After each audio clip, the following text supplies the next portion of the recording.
Oi, gente, tudo bem com vocês? Aqui é o Joaquim e hoje a gente vai estar no segundo vídeo do projeto do canal. E hoje o vídeo vai ser com o Walter, então vamos começar. Diferente das transformações físicas, os fenômenos químicos têm como principal característica a modificação da composição química dos materiais. Além dessa característica, a partir desses fenômenos, podem ocorrer outros tipos de modificações, como na forma do material, na sua cor, no seu tamanho, etc. As transformações químicas ou reações químicas ocorrem quando a substância que iniciam a reação forma o final do processo. Substâncias novas. As substâncias que iniciam a reação química são chamadas de reagentes. E as substâncias formadas são os produtos da reação. Foi isso. Existem formas de verificar se houve ou não uma transformação química. Além de estudar a densidade e os pontos de fusão e ebulição, pode-se perceber a alteração da cor. Ao deixar uma pera cortada ao meio na fruteira, percebe-se que em poucas horas a coloração da parte interna vai se modificando para um tom mais escuro. Isso acontece porque o processo de escurimento é um tipo de reação química em que certas substâncias da pera reagem com o gás oxigênio presente no ar. Por isso, quanto mais tempo a fruta ficar exposta em local aberto, mais escura ela se tornará. Nós também temos a alteração do odor. Por exemplo, se um saco com restos de comida estiver mal fechado por alguns dias, vai exalar um odor bem desagradável. Isso acontece devido ao processo de decomposição do material que forma esse lixo, pela ação de certas bactérias e fungos, conhecidos como micro-organismos decompositores. Trata-se de mais um exemplo de reação química facilmente perceptível. Nesse caso, o odor que ela libera no ambiente. Além de exalar um cheiro ruim, o lixo orgânico, quando mal acondicionado, também pode contribuir para a disseminação de doenças. Agora seguimos para a produção de calor e de luz. Quando se acende uma boca, entre aspas, do fogão, provoca-se uma ação química entre o gás de cozinha e o fogão e o gás oxigênio. Para iniciar essa reação de queima, chamada de combustão, é necessário criar uma faísca que fornece a energia necessária. Observe que, no caso citado, a chama produzida emite luz e calor, caracterizando a reação.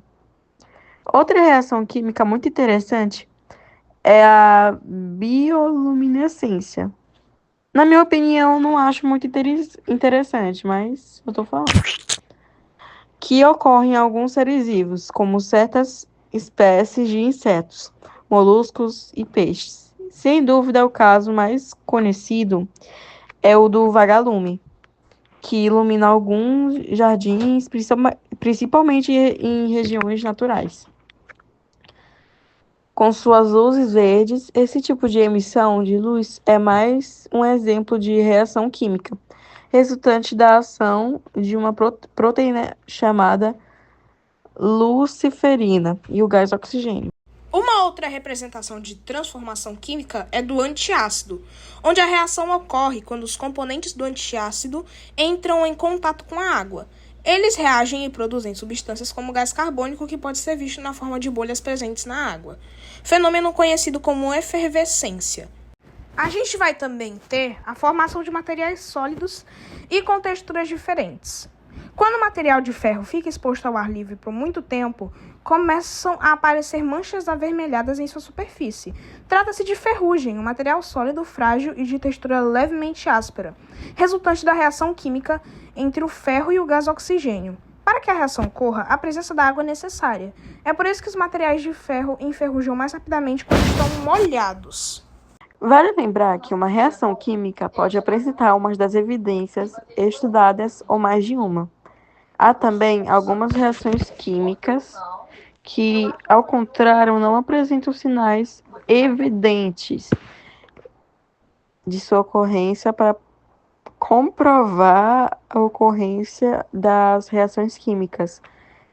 Indicado analisar as propriedades dos produtos formados para verificar se as propriedades densidade, ponto de fusão e ebulição forem iguais. A transformação ocorrida foi de natureza física. Se os produtos apresentarem propriedades diferentes, pode-se dizer que ocorreu uma transformação química. Na natureza, muitas substâncias podem reagir quimicamente, mas nem sempre a reação ocorre de forma espontânea. Por exemplo, se você não colocar os ingredientes de um bolo em uma vasilha, deixando-os apenas em contato, a reação química que forma o bolo não acontecerá. E, ainda que você junte todos eles na vasilha, se não colocar a massa do bolo no forno em algum momento, ele também não será produzido. Isso significa que muitas reações químicas precisam de algum fator que atue sobre os reagentes e provoque interação entre eles. De primeira, nós temos as reações químicas que ocorrem na presença de luz. Uma reação muito importante que ocorre na presença de luz é a fotossíntese. Nesse processo, que acontece no interior das células vegetais, células de algas e em células de alguns tipos de bactérias, os reagentes são o gás carbônico e a água. Os produtos formados, por sua vez, são o gás oxigênio e a glicose, um tipo de açúcar. Quase todo o gás oxigênio que forma a atmosfera terrestre foi produzido pelo processo da fotossíntese. Além disso, a glicose formada nesse processo químico é um dos principais nutrientes que existem, já que os seres fotossintetizantes constituem os produtores de quase todos os ecossistemas do planeta. Dessa forma, as plantas, as algas e as bactérias sintetizantes estão na base de grande parte das cadeias alimentares que ocorrem na Terra e realizam a transformação da energia do Sol em energia química, contida na glicose.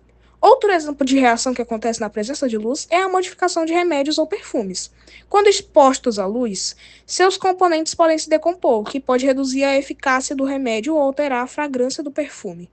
Por isso, para preservar esses materiais, eles são frequentemente armazenados em frascos opacos ou vidros escuros, como vidro âmbar, que protegem os componentes da ação da luz.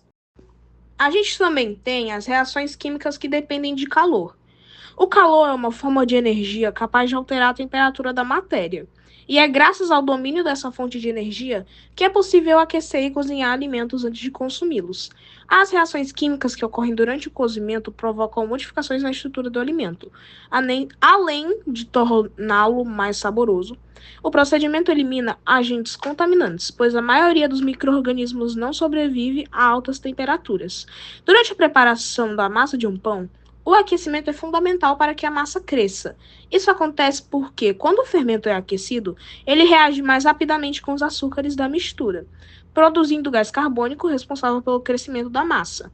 De forma mais simplificada, pode-se considerar que as reações químicas podem ocorrer com a queima das substâncias reagentes, ou seja, por meio dessa combustão,